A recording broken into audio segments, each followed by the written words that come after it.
তো সকাল সকাল ঘুম থেকে উঠে লায়ের বিচির কাছে চলে গেলাম। অনেক দিন হলো বিচিগুলো ভিজানো হয়েছে, লাগানো হয়নি।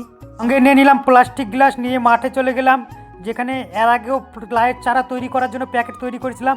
গরু ছাগলের নষ্ট করে দিয়েছে, এখন প্যাকেটগুলো সোজা করে দিচ্ছি, নাহলে নষ্ট হয়ে যাবে একদম। আমাদের এখানে গরু ছাগলের খুব অত্যাচার। ছোট থেকে ছোট জিনিস আবাদ করতে গেলেও ঘিরে আবাদ করতে হয়।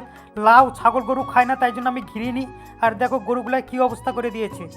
এই প্রত্যেকটা জল খাওয়া গিলাস গরম লোহা গরম করে ফুটো করা হয়েছে, যাতে বাড়তি জলটা বেরিয়ে যায়, নয়তো চারাগুলো নষ্ট হয়ে যাবে।